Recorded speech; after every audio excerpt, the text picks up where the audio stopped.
안녕하세요. 오늘도 사연사롱을 찾아주셔서 감사합니다. 저는 결혼하고 반년도 되지 않아 이혼한 여성입니다. 이렇게 말하면 제 얼굴에 침 뱉는 것 같은데 사실 이 결혼은 하면 안 되는 거였어요. 그런데 그놈의 사랑이 뭔지 저는 남편도 결혼도 포기할 수 없었고 그 대가로 얼마 행복하지도 못하고 피 튀기는 싸움을 치른 뒤 다시 원래의 제 삶으로 돌아왔는데요. 그때 정말 많이 들었던 소리가 있었죠. 너는 매를 꼭 맞아봐야 아픈 줄 아냐고. 그런 신우가 있으면 믿고 걸러야 하는 거 모르냐고. 이런 뼈아픈 소리도 많이 들었는데 돌이켜 지난 날을 생각해보면 주변에 사는 소리가 다 맞는 것 같더라고요. 아무리 결혼이 우리가 좋아서 하는 거라지만 가족 중에 골치 아픈 사람이 있다면 하지 말았어야 하는 거였어요. 심지어 신우이랑 저는 결혼 전부터 신경전을 벌이기도 했는데요. 그때 저는 신우랑 싸워서 이길 생각을 하는 게 아니라 깔끔하게 접었어야 했었죠. 하지만 제 치기 어린 마음에 저는 제가 신우를 이기고 남편과 행복하게 살 수 있을 거라고 생각했는데 게다가 남편이 자기 누나한테 너무 꼼짝도 못하는 것 같아 그 모습이 답답해 보였거든요. 그래서 제가 사랑하는 남자를 그 못된 누나로부터 구해주고 싶었어요. 그럼 남편도 저에게 고마움을 느끼고 더 잘할 거라고 생각했는데 완전 제 착각이었죠. 지 팔자 지가 꼰다고 남편은 지 누나한테 벗어날 수 있는 인간이 아니었거든요. 그러면서 말은 나 정말 우리 누나 때문에 못 살겠어. 진짜 왜 그러냐? 진짜 꼴 보기 싫다니까? 라고 했는데요. 말만 그럴 뿐 행동은 그러지 못했어요. 그러니 그 생긴 거랑 다르게 여우 같은 누나가 늘 자기 입맛대로 동생을 구워 삶았는데 남편 벌이가 꽤 괜찮았거든요. 그래서인지 부모도 아니고 동생한테 용돈 탔으면서 동생 등에 빨대 꽂고 사는 신우이였는데 아무리 그런 유용한 동생이라도 결혼을 하면 놔줘야 하는 것을 신우이는 여전히 자기 동생을 자기 편하게 쓸 수 있는 지갑으로 생각하더라고요. 그러니 그런 모습이 제 눈에 좋아 보일 리가 없었고 저도 어디 가서 지고 사는 성격은 아닌지라 그때부터 조금씩 불꽃이 튀기 시작했는데요. 참고로 저와 남편은 동갑내기 친구였어요. 친구 사이에서 연인으로 발전해 결혼까지 한 케이스인데 저런 누나가 있는 줄은 연애하면서 처음 알았죠. 솔직히 그전에는 친구이긴 해도 남편에게 관심이 없어서 잘 몰랐거든요.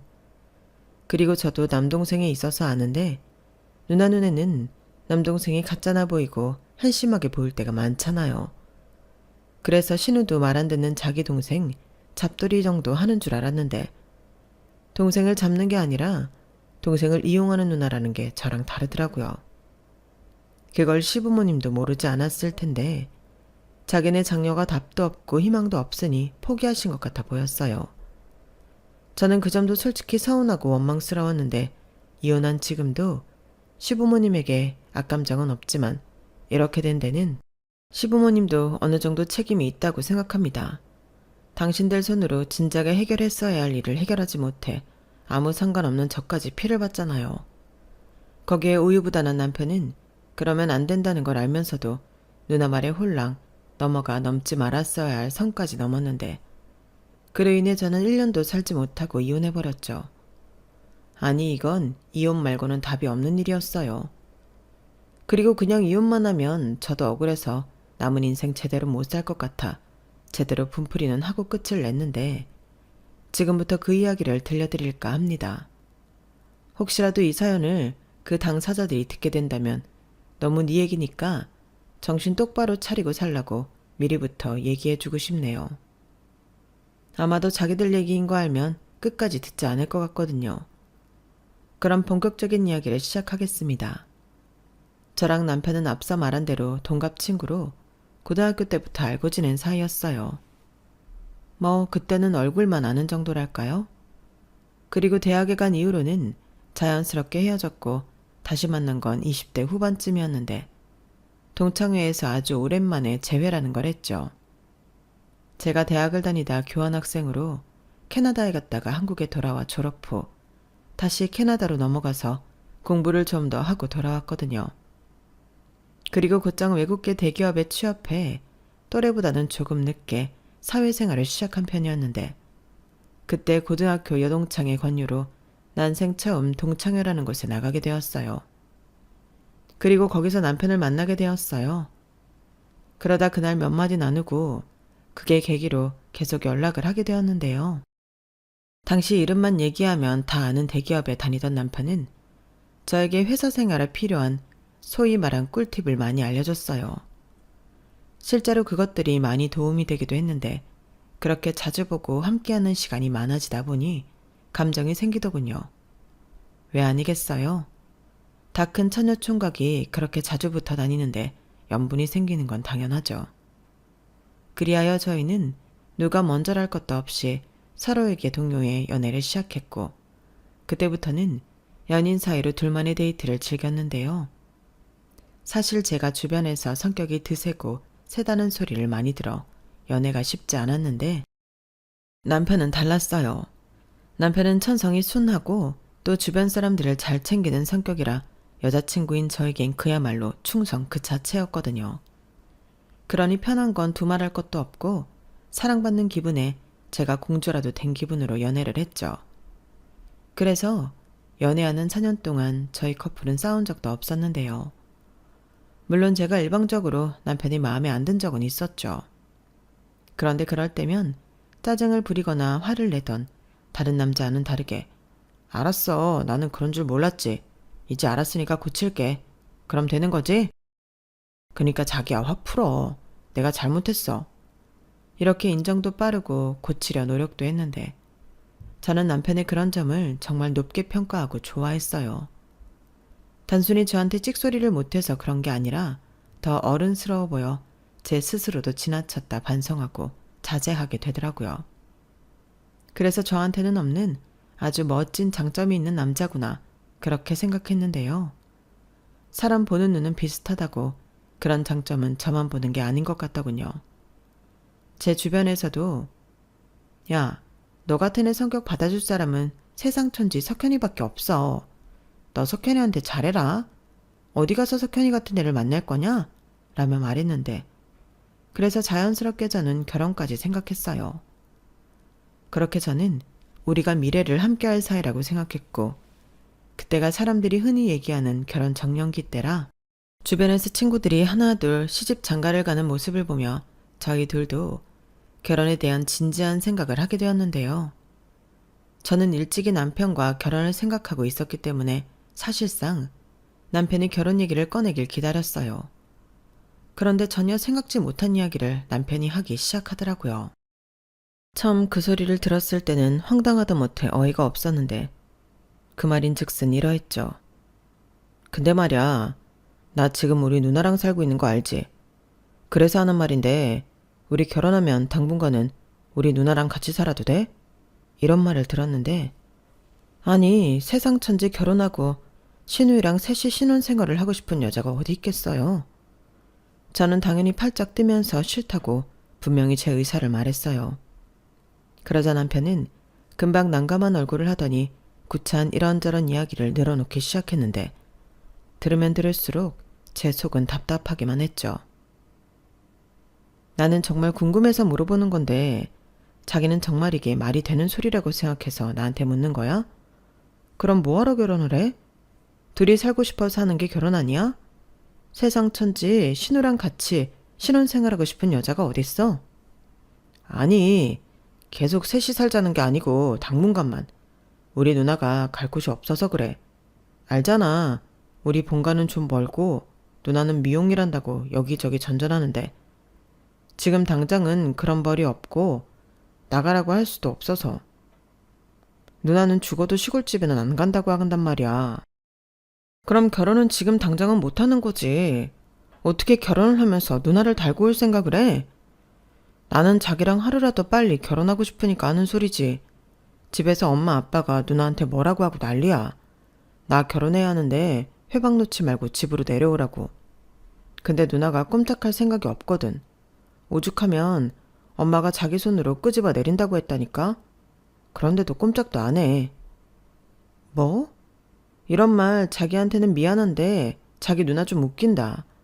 전에 생활비 주고 용돈도 준다고 했지? 아니, 여동생도 아니고 누나 용돈 주는 동생이 어딨어?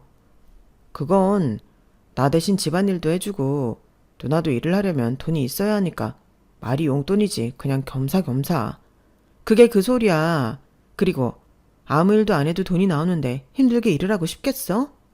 아니 100번 양보해서 동생이 편해서 그렇다고 치자. 그래도 동생이 결혼하겠다는데 같이 살아야 한다고? 이거 자기 생각이지? 설마 누나도 그러고 싶대? 남편은 제 말에 아무 말도 하지 못했어요. 그러다 우리 누나도 3년 정도 있으면 결혼할 거야. 지금 만나는 형이 있는데 몇 달 전에 영끌에서 피트니스 센터를 차렸대. 그거 자리 잡으면 결혼할 거고. 딱 그때까지만 같이 살면 안 될까?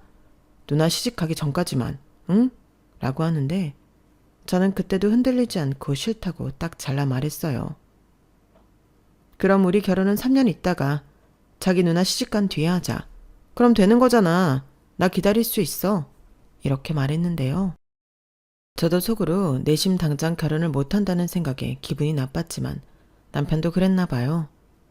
평소 같으면 제가 싫다고 하는 것에 더는 아무 말도 하지 않는데 결혼 얘기는 그 뒤에도 계속 하더라고요. 한 집에 살아도 각자 사는 거니까 상관없지 않냐? 자기 누나 성격 그렇게 나쁘지 않아서 셋이 살아도 불편하게 하지 않을 거다. 이런 식으로 결혼 문제만큼은 자기 뜻을 굽히지 않았는데 저라고 다른 친구들처럼 당장 결혼하고 싶지 않겠어요?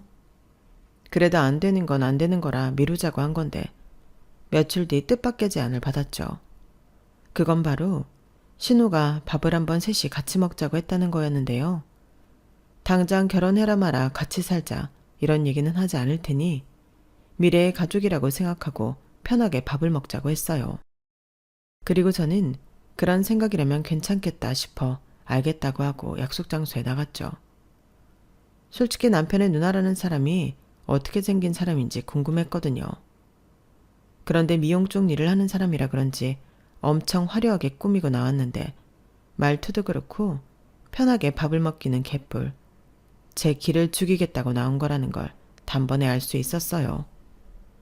그리고 제가 또 걸려오는 싸움을 마다하지 않는 타입이라 그때부터 네가 이기냐 내가 이기냐 기싸움을 하기 시작했는데요. 상대인 신우도 제가 보통은 아니라는 걸 느낀 것 같더군요. 그리고 초장부터 예의는 밥 말아먹고 무례하기 짝이 없었는데 내가 나이도 많고 서열로도 위니까 말 편하게 할게. 내 동생이랑 동창이라고? 근데 들어보니 외국물 좀 먹었다더라? 라고 하더라고요. 어쩜 말도 생긴 것과 똑같이 격이 떨어지던지. 저는 그래도 같은 사람은 되기 싫어 예의를 갖춰 대답했어요. 네, 교환학생으로 갔다 오고 대학 졸업 후 공부를 더 하고 싶어서 다시 갔다가 2년 뒤에 들어왔어요. 아, 공부? 정말 공부만 하다 왔어? 집이 좀 사나 보네. 근데 내가 듣기로 외국물 먹은 여자는 좀 걸러야 한다고 하던데.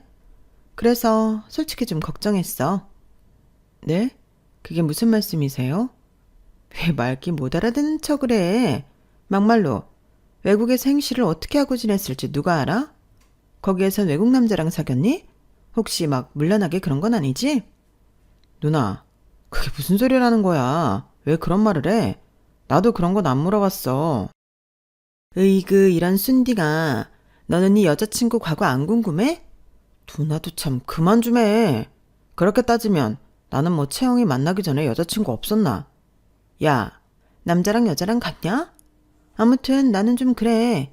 기분 나쁘게 들었다면 미안한데 나도 어쩔 수 없이. 하나뿐인 동생인데 걱정 안 되겠어? 네, 기분이 좀 나쁘긴 하네요. 외국 생활 했으면 뭐 다 그러나요? 그런 생각도 저는 열등감이라고 생각해요. 외국 생활이 뭐 그렇게 특별한 일이라고 그런 말도 안 되는 프레임 씌워서 사람을 매도하죠? 저는 그러지도 않았지만 그런 말도 안 되는 소리도 처음 들어봐요. 저는 당당하게 기분 나쁘다는 정확한 뜻을 전달했어요. 그러자 신우는 다소 놀란 얼굴로 한동안 아무 말도 하지 못한 채 저를 쳐다봤는데 표정이 점점 일그러지더군요. 그리고는 저에게 와, 외국물 먹어서 그런가? 할 말 못할 말 다 하네? 그럼 좀 피곤한데. 설마 내 동생 착하고 순해서 만나니? 네 마음대로 다루기 쉬우니까? 라며 이제 나에 대놓고 싸우자고 시비를 걸었는데요. 그리고는 유치하게 제가 입은 옷 들고 간 방을 보며 딱 봐도 사치가 심하다며 자기 동생만 등골이 휠 것 같다고 남편한테 저런 여자는 안 된다고 제 면전에서 제 험담을 했어요. 아니, 무례해도 너무 무례한 행동 아닌가요? 그런 신우를 보며 참지 않았어요. 참아야 할 이유가 없으니까요. 제가 사치가 심한지 아닌지 뭘 보고 그런 말씀을 하세요? 솔직히 만나자고 해서 나왔는데 이러시라고 일부러 보자고 하신 건가요? 그리고 말이 나와서 하는 말인데 제가 누구처럼 용돈 받고 사는 것도 아니고 제가 번 돈으로 제 물건 사는데 사치가 심하다는 말을 왜 들어야 해요? 뭐야? 너 지금 나들으려고 하는 소리지? 내가 내 동생한테 용돈 받고 산다고 너 일부러 나한테 꼽주는 거니? 웃겨 정말. 야, 나도 집안일 해주고 정당하게 받는 거야. 얘가 회사 다니느라 바쁘니까. 어머, 그러셨어요? 그럼 석현이 집 파출부 일 하시는 거였네요. 야, 너 지금 말 다 했어? 파출부? 저게 진짜 찢어진 입이라고 지멋대로 떠들고 있네. 언니야말로 지금 그러고 계시잖아요. 아무리 제가 어리고 언니 동생이 만나는 여자친구라고 하지만 똑같은 성인인데 예의는 지켜주셔야 하는 거 아니에요? 처음부터 외국 생활하고 와서 물러나니 어쩌니 저 매도하고 지금도 사치가 심하다고 선 넘으셨잖아요. 와, 너 진짜 대단하다. 평소에도 싸가지 없단 소리 자주 듣지? 야, 둘이 결혼까지 생각한다며. 그럼 내가 신우 될 거라는 건 알고 덤비는 거니? 네, 결혼하면 그러겠죠. 근데 지금은 아니잖아요. 저희 초면인데 왜 자꾸 저한테 야야하세요? 아무래도 저한테 감정이 많으신 것 같은데 그냥 하시고 싶은 말씀하세요. 빙빙 돌리지 말고. 기가 막혀서 정말. 그래, 네가 그렇게 말하니까 내가 그냥 편하게 말할게. 네가 내 동생한테 니네들 결혼하면 나더러 나가라고 했다며? 네가 뭔데 나를 나가란 말이야? 저는 그런 말 안 했어요. 언니랑 셋이는 못 산다고 했지. 그리고 저는 당장 결혼 안 해도 된다고 했어요. 3년 있으면 결혼하신다면서요? 그러니까 내가 3년 안에 결혼을 하든 5년 안에 결혼을 하든 네가 왜 관여하냐고 내 결혼을. 누나 미쳤어? 그만 좀 해. 누나가 그랬잖아. 3년이면 지금 만나고 있는 형이랑 결혼한다고. 이 등신아. 남녀 사이에 장담할 수 있는 게 있어? 설마 너도 나랑 같이 사는 게 싫어서 이러는 거야? 너 잊었나 본데 너 어릴 때 내가 분유 먹이고 기저귀 갈아주고 어버섯 키웠어. 언제적 얘기를 하는 거야. 그리고 누나랑 나랑 4살 차이밖에 안 나는데 키우긴 뭘 키워? 그래서 지금까지 내 집에서 편하게 있었잖아. 엄마 아빠가 할 일 없으면 당장 내려오라고 하는데도 버티고 있는 거잖아. 그래, 나는 절대 싫어. 내가 왜 시골에서 살아? 나같이 세련된 애가 어떻게 그런 깡촌에서 사냐고. 나는 서울에서 살 거야. 그러니까 내가 언제 일을 하든 결혼을 하든 신경 쓰지 말라고. 니들은 니들대로 결혼해. 그리고 방 한 칸 내주는 게 뭐 어려운 일이야? 엄마 아빠는 너 빨리 장가 보내야 하는데 나 때문에 장가 못 간다고 맨날 나한테만 뭐라고 하는데 그냥 네가 나서서 나랑 사는 거 괜찮다고 하라고. 그럼 시골에 있는 양반이 뭐라고 하겠니? 저는 나이만 먹었지 한심하게 짝이 없는 신우의 모습에 저딴 집에 시집가면 피보겠다는 생각이 팍 들었어요. 그래서 더 볼 것도 없이 자리에서 일어났고 제가 말도 없이 자리에서 일어나자 남편은 불안한 얼굴로 쳐다봤는데 신우는 예상했다는 듯 피식 입꼬리를 올리며 웃었어요. 그 모습을 보는데 정말 사이코 같더라고요. 그래서 다 없던 일로 할 요량으로 아무래도 목적이 저희 결혼 깽판 같은데 알았어요. 저도 언니 같은 신우 보고 싶은 마음 없으니까 평생 동생 용돈 받으면서 그렇게 구질구질하게 사세요. 저 결혼 안 할게요. 됐죠? 라고 말하고 그 자리를 빠르게 나왔는데 그러자 신우는 뭐라고 했냐고 목소리를 높였고 남편이 바로 쫓아와 저를 붙잡았어요. 저는 너무 화가 나서 남편더러 쫓아오지 말라고 소리를 버럭 질러버렸죠. 제가 어찌나 큰 소리를 냈는지 주변의 사람들이 모두 저희를 쳐다봤는데 순간 남편은 쫓아오지도 못하고 어쩔 줄을 몰라 하더라고요.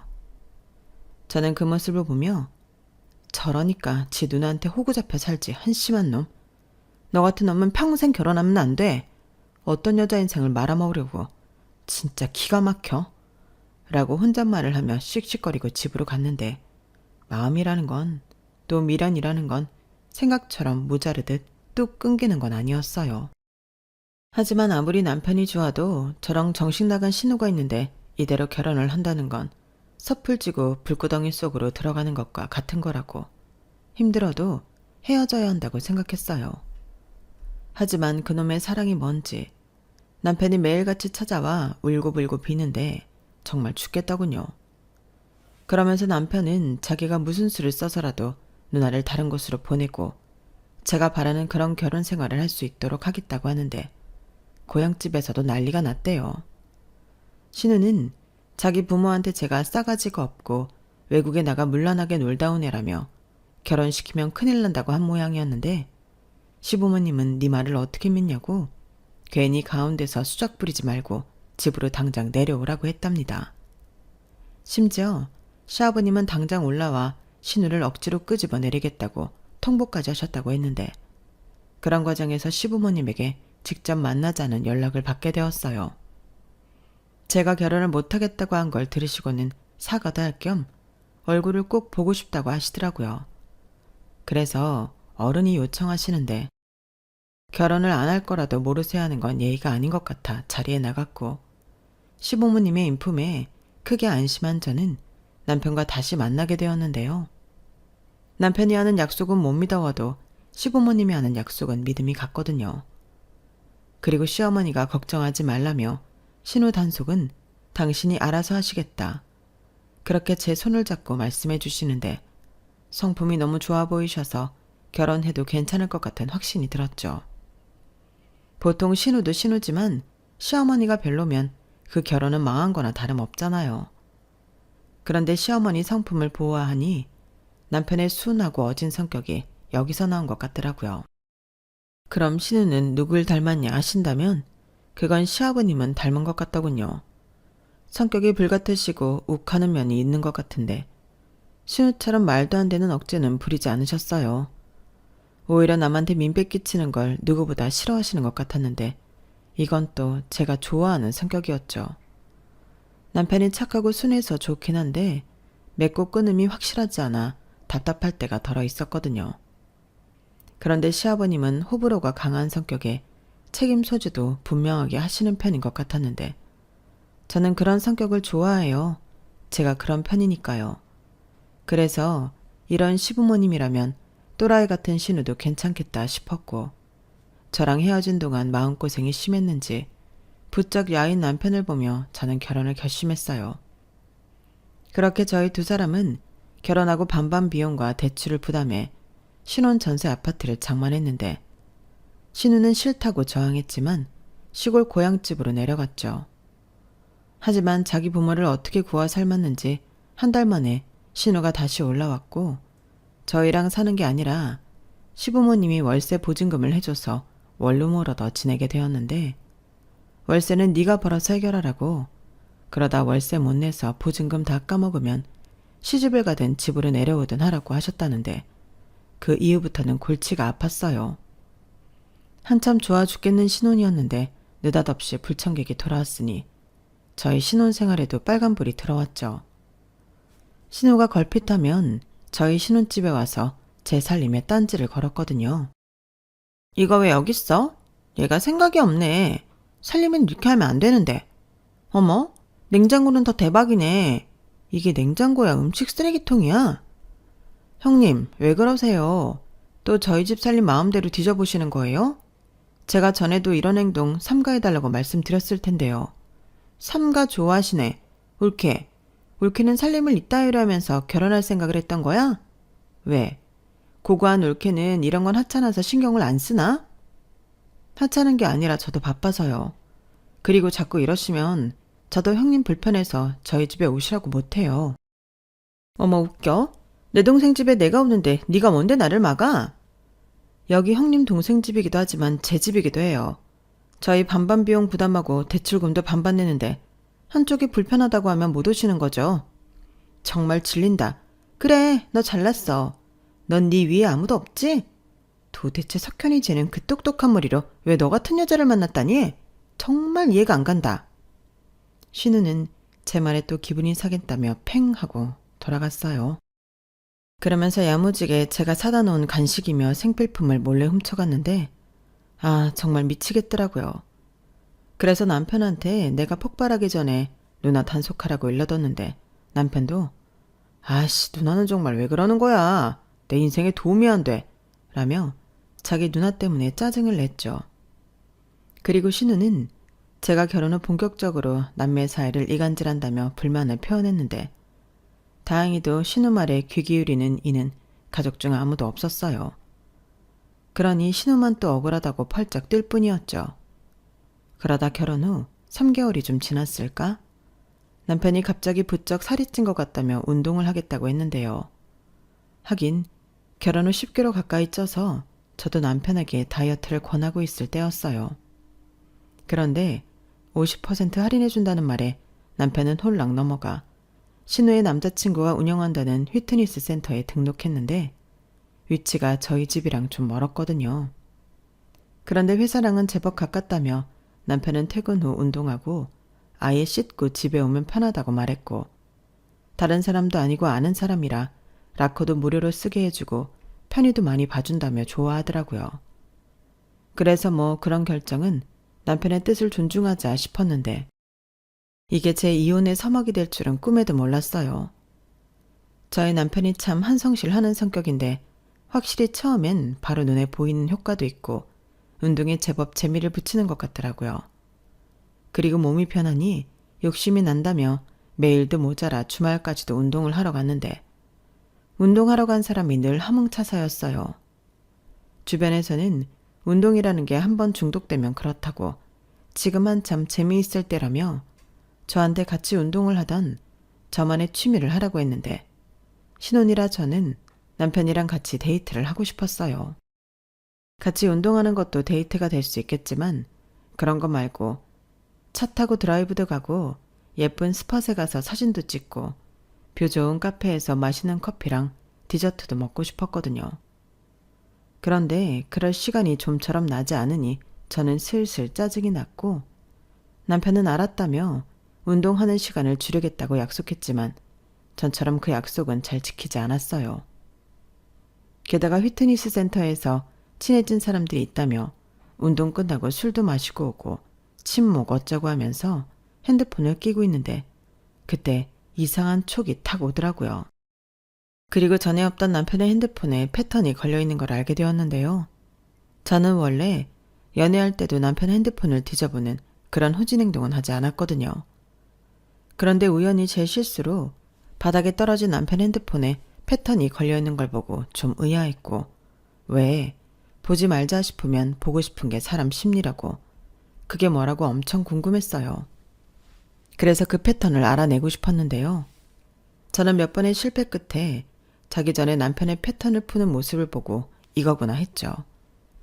그리하여 남편이 잠든 후에 남편 핸드폰을 가지고 나와 거실에서 풀어서 확인을 했는데요. 세상에나 신우가 남편한테 여자를 소개해줬다는 걸 알게 되었어요. 아주 커플이 쌍으로 제 남편을 그 여자랑 엮어주려고 혈안이 되어 있더라고요. 그리고 그즈음 신우가 저희 집에 발길을 끊었다는 것을 깨달았는데 뒤로 이런 대왕 호박씨를 까고 있다는 걸 그때 알았죠. 그리고 남편은 처음엔 철벽을 치는 것 같더니 점점 마음이 움직이는 모양새였는데요. 그러면서 저한테 걸리면 큰일 난다고 자기 누나한테 불안감을 호소하는 대화를 발견했어요. 그때 신우가 남편에게 보낸 톡의 내용도 참 기가 막혔죠. 불안할 것 없어. 너는 너무 순진한 게 문제야. 걔는 더하면 더했지. 너 하나로 만족하지 못한다니까? 그리고 네가 순진해서 몰라. 원래 결혼하면 자기 가정 지키면서 걸리지 않게 뒤로 호박씨 까고 그래. 그니까 괜히 멍청하게 들키지 말고 평소대로 해. 이렇게 자기 동생을 부추기고 있더라고요. 게다가 자기가 소개해준 그 여자가 얼마나 쿨하고 괜찮냐며 자기는 사실 그 여자가 자기 올케가 되길 바랬다며 저는 싸가지가 없어서 싫다고 적어두기도 했는데 기가 막혔어요. 누군 자기를 좋아하냐고요. 그리고 혹시나 싶어 그 여자 사진이 있을까 사진 갤러리를 뒤져봤는데 더블 데이트라도 했는지 넷이 같이 찍은 사진도 떡 하고 거기에 있었어요. 넷이 술을 얼마나 마셨는지 냈다 눈깔이 돌아 있었는데 그 여자가 제 남편 팔을 부여잡고 좋아 죽겠다는 듯 기댄 건지 안긴 건지 미세한 틈도 없이 밀착해 사진을 찍었더군요. 그걸 다 확인하는데 손이 부들부들 떨렸어요. 태어나 처음으로 느껴보는 분노였는데 왜 사람이 이성의 끈이 끊어진다고 하잖아요. 저는 그때 그게 뭔지 알았어요. 그리고 바람핀 상대 여성과의 대화도 있었는데 정말 피가 거꾸로 섰더군요. 보고 싶다, 안고 싶다. 아무리 그리지만 여기에 적기 민망한 표현들이 가득했는데 결혼한 지 얼마나 됐다고 남편은 그 여자와 스릴 넘치는 연애를 하며 즐기고 있었어요. 지 누나한테는 들킬까봐 불안하다고 호소하더니 그 여자랑 대화하는 창에는 그런 불안은 전혀 느껴지지 않더라고요. 아니, 오히려 저랑 있을 때는 느끼지 못했던 허세도 그 여자한테는 부리는 것 같았는데 소름이 돋았죠. 그리고 저는 그 이후 증거를 모으기 위해 인내의 시간을 가져야만 했어요. 확실한 증거가 있어야 한다고 생각했거든요. 그러면서 하루하루 지옥에 떨어진 기분이었는데 사람들은 신혼이라 얼마나 좋냐고 제 속도 모르고 부럽다고 지금 많이 즐기라고 하더라고요. 즐기기는 개뿔. 저는 남편 외도 증거를 찾기 위해 혈안이 되었는데 그날부터 밤마다 저는 남편 핸드폰을 뒤져보는 게 일이었어요. 그리고 그날은 신우가 TV라며 와이프 속이는 몇 가지 변명을 그럴싸하게 코칭하는 내용이 대화글에 있었는데 기가 막히게 그 다음날 남편이 저에게 1박 2일 출장에 잡혔다고 하는 겁니다. 신우가 출장 간다고 팔고 하루 놀다 오자고 바람을 넣은 글을 제가 봤거든요. 장소도 어쩜 똑같이 강원도였는데 속에서는 천불이 올라왔지만 저는 웃으며 알았다고 했어요. 그리고 저도 그날 회사에 휴가를 내고 남편을 미행했는데 아주 넷이 재밌어 죽더군요. 뒤에서 제가 다 보고 있다는 건 꿈에도 모르는 눈치였어요. 그리고 저는 제 남편이 다른 여자를 조물락거리는 걸 보고 배신감에 치가 떨렸는데 거기에 더 대박은 밤에 저희 남편과 그 상대 여자가 팔짱을 끼고 모텔 안으로 들어가는 걸 봤다는 거였어요. 솔직히 짐작은 했거든요. 마누라까지 속이고 여행 간 남자가 건전하게 놀겠어요. 물론 제가 객실 안까지 들어가 확인한 건 아니었지만 그때부터 저는 그 이후의 일은 상관이 없었어요. 왜냐하면 저는 이혼하기로 벌써 마음을 먹었거든요. 그리고 그간 모은 증거를 들고 변호사 사무실에 상담을 다녔어요. 다들 하나같이 저의 혼인 기간을 듣고 기가 막혀 했는데 그 중에서 가장 이 상황에 광분을 하던 변호사님에게 도움을 받기로 계약을 했죠.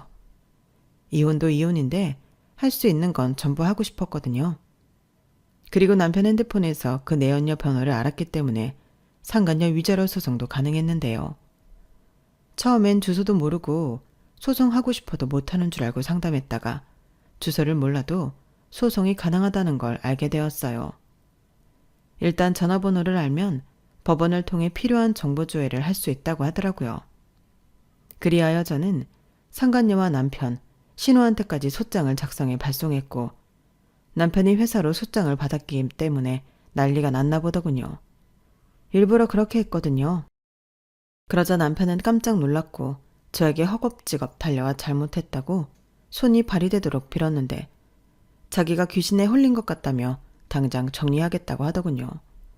그러면서 맹세코 저에게 부끄러운 짓은 하지 않았다는 개소리를 했는데 웃음밖에는 나오지 않았어요. 모텔은 갔지만 잠은 자지 않았다는 거잖아요. 그러든지 말든지 저는 상관이 없었는데 남편은 자기가 그 선만 안 넘은 걸로 되면 이혼을 안 할 수 있을 거라고 믿는 눈치였어요. 하지만 그게 되나요? 자기 배우자 속이고 다른 이성을 만났으면 제 경우엔 플라토닉 사랑을 나눴어도 외도라고 생각하거든요. 그래서 이런 헛수고 그만하고 소송할 거면 너도 변호사 선임하고 그게 아니면 협의 이혼하자고 했는데 남편은 앵무새처럼 미안하다는 말만 연거푸 반복했어요. 그리고 제가 자기 사과를 받아주지 않자 자기 누나 얘기를 하기 시작했는데요. 누나가 만나보라고 해서 만났는데 누나 때문에 분위기에 휩쓸린 것 같다고 억울하다고 하는 거예요. 정말 기가 막혀서. 그럼 지가 한 건 다 누나 때문인가요? 물론 저는 신우한테 가장 큰 책임이 있다고는 생각했어요. 저희 결혼의 파탄 원인은 전부 신우가 제공한 거니까요. 그런데 이 인간은 필사적으로 매달리며 울먹였고, 미안해. 누나가 아무리 옆에서 바람을 넣어도 넘어가면 안 되는 거였는데. 내가 당장 그 여자 정리하고 헬스도 그만 갈게. 우리 아직 신혼이잖아. 내가 잘할게. 응? 라고 했는데요. 저는 우리 아직 신혼이잖아. 그 말에 뚜껑이 열렸어요. 알면서 그런 짓을 했냐고 바로 따져 물었죠. 그리고 왜? 아주 좋아 죽던데. 나랑 헤어지고 그 여자 만나. 형님은 그 여자가 올케였으면 좋겠다고 했잖아. 아주 딱이네. 그러니까 니들끼리 재미나게 살고 나는 좀 빼줘라. 라며 쏘아 붙여주고 그 자리를 피했는데요. 결국 이혼 소송이 시작되었어요. 남편이 이혼은 절대 못한다고 버텼거든요. 그리고 내 남편과 바람핀 그 여자도 저에게 연락을 해왔는데 제가 자기한테 상간녀 소송을 할 줄 몰랐나 보더라고요. 그리고 한다는 말이 저도 유부남 만나고 싶지 않았어요. 근데 진미 언니가 하도 자기 동생 자랑을 하면서 만나보라고 해서 몇 번 만났는데 아무튼 죄송해요. 저 절대 언니 몰아내고 석현 씨 차지할 마음은 없었어요. 다신 석현 씨 안 만날게요. 저 위자료 드릴 돈 없어요. 이렇게 부탁드릴게요. 소송 취하해 주시면 안 돼요? 라며 신우를 또 팔았는데 정작 신우는 저한테 아무런 연락도 하지 않더군요. 저는 살짝 그게 의아하긴 했는데 저도 버틸 수가 없었겠죠. 연락도 없이 회사 앞까지 찾아왔더라고요. 그런데 머리 꼬라지를 보니 살짝 이상했는데 아니나 다를까 가발을 쓰고 왔더군요. 알고 보니 집에서 시부모님이 머리를 밀어 절에 보내겠다고 하셨고 저한테 빌던 그 상간녀가 언니 때문에 소송당했다며 상간녀 위자료를 신우더러 물라고 했나 보더라고요. 자기 위자료에 상간녀 위자료까지 신우는 전에는 볼 수 없던 저자세로 빌기 시작했는데 소송들만 다 취하해주면 평생 제 눈에 띄지 않고 살겠다고 하더군요. 자기는 제가 너무 괘씸하고 어떻게든 혼을 내주고 싶어서 그랬다고 하더라고요. 옳게 미안해. 정말 미안해. 나는 그냥 잠깐 옳게 좀 혼내주려고. 내가 설마 내 동생한테 정말로 바람 피우라고 여자를 붙였겠어? 아니야. 운동할 때 혼자 있으면 가기 싫고 꾸준히 못하니까 그냥 알고 지내라고 가볍게 소개한 거지. 고은이 걔도 내 동생이랑 정말로 어쩌고 싶은 마음 없어. 그건 내가 장담해. 그러세요? 근데 세상 어떤 여자가 그 말을 믿을까요? 그리고 설령 그게 진짜라고 해도 저는 싫어요. 제가 왜 그걸 믿고 마음을 바꿔야 해요?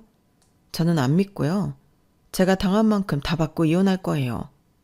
옳게 제발 마음 좀 바꿔줘. 안 그럼 나 정말 죽어. 지금 석현이도 그렇고 엄마 아빠도 그렇고 고은이까지 나만 죽이겠다고 덤비는데 내가 살겠니?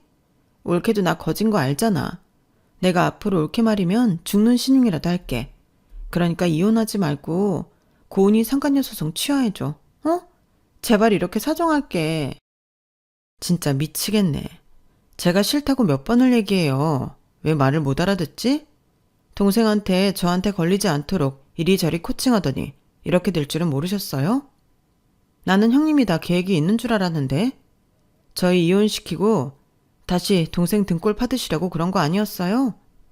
그래서 저는 그렇게 해드리려고 그랬죠. 근데 정말 신박하지 않아요? 제 이혼 소송 담당하는 변호사님이랑 사무장님도 그러시더라고요. 세상에 이런 막 나가는 누냐가 어딨냐고요. 그런데 제가 그걸 왜 봐줘요? 석현이 그 내언녀 형님 중에 가장 악질이고 가장 나쁜 건 형님이에요. 그러니까 대가도 제일 크게 받아야죠. 옳게 제발 그럼 나 죽어. 신우이는 아이처럼 방방 뛰며 자기 죽는다고 앓는 소리를 냈어요. 저는 그런 모습을 보며 더 오만정이 떨어졌는데 남의 인생 망치려고 작정한 사람이 그 정도 깡도 없이 저랬나. 그냥 저 인간이 너무 싫더라고요. 그래서 저는 다시는 찾아오지 말라고 하고 또다시 찾아오면 그땐 경찰에 신고할 거라고 큰 소리를 쳤는데 그날 저녁 시어머니에게 연락이 왔어요. 자식 교육 잘못 시켜 미안하다고 하시면서 정말로 이혼할 거냐고 다시 기회를 주면 안 되겠냐고 하셨는데 저는 그러고 싶지 않다고 말씀드렸어요. 결혼한 지 얼마나 됐다고 우리 사이에 신뢰와 믿음이 있겠냐고요. 그런데 이대로 문제를 덮고 결혼 생활을 계속한다면 저는 계속 이 일을 곱씹으며 살아야 할 것 같다고 죄송하다고 말씀드렸는데요. 시어머니는 아무 말도 하지 못하셨어요. 그저 미안하다고 그 말밖에는 하지 못하시더라고요.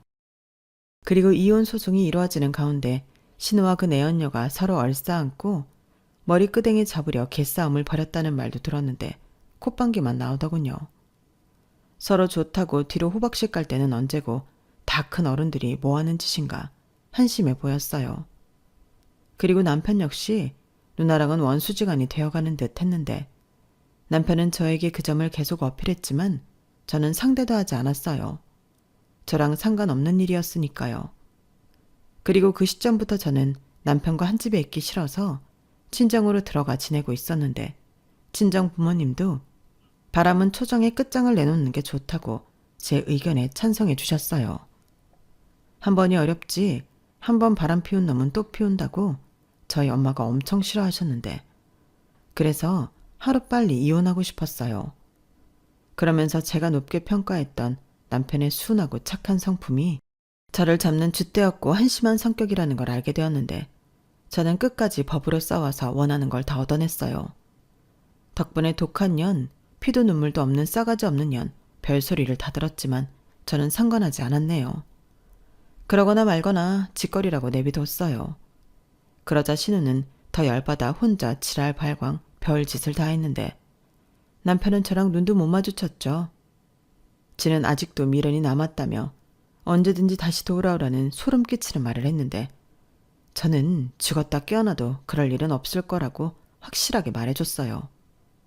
자기 누나가 저한테 어떤 감정을 갖고 있는지 뻔히 알면서 거기에 놀아나다니 너는 평생 아무 여자도 만나지 않고 계속 누나한테 호구 잡혀 사는 게 좋을 것 같다고 조언도 해줬죠.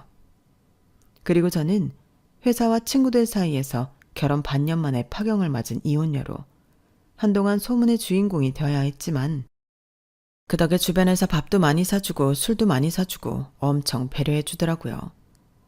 처음에는 동정받는 기분이 참 구질구질하고 별로였는데 제 잘못도 아닌데 그럴 필요가 있나 생각하니 아무렇지 않았어요. 오히려 내 주변에 이렇게 나를 생각해주는 사람이 많았나 새롭게 알게 된 것도 있었는데 그 이후로는 다시 제 생활로 돌아와 열심히 살고 있습니다. 요즘은 퇴근 후 건강과 정신 수양을 위해 요가도 배우고 있는데 그 때문인가? 요즘 예뻐졌다는 말을 부쩍 자주 듣고 있어요. 예쁘다고 하는데 싫어할 여자는 없잖아요. 그래서인가 요즘 부탁하지도 않는 소개팅 자리를 자꾸 주선해 주시는데 저는 앞으로 당분간은 남자를 만날 생각이 없어요. 뭐 앞으로 평생 그러겠다는 결심을 한 건 아닌데 믿었던 도끼에 발등을 찍힌 이 후유증이 완전히 사라질 때까지는 저는 제 자신을 더 많이 사랑해 주려고요. 요즘 들리는 소문에 제 전남편이었던 그놈은 결혼하자마자 바람핀 파렴치범으로 소문이 나서 회사도 그만뒀다 하는데 지가 자초한 일이니 알아서 극복하길. 그리고 그 사이코 같은 신우는 부디 자기보다 더 고약한 상대 만나서 천배 만배 아니 만만배 더 고생하며 살았으면 좋겠네요. 이상 제 아주 짧았던 유쾌하지 못한 결혼과 이혼 사연이었어요. 그리고 이 일을 겪으면서 저 역시도 좀 더 내면적으로 성장해야겠다는 필요성을 느꼈는데요. 비록 이혼 경력은 생겨버렸지만 제가 남은 인생 멋들어지게 살 수 있도록 여러분들이 응원해 주시면 감사하겠습니다. 그럼 지금까지 제 이야기 함께 해주셔서 감사한 마음 전해드리고요. 늘 건강하시고 행복하세요. 감사합니다. 여러분, 사연 댓글에 응원과 현명한 조언 부탁드려요. 좋아요와 구독은 저에게 큰 힘이 됩니다. 오늘도 좋은 일 가득하세요.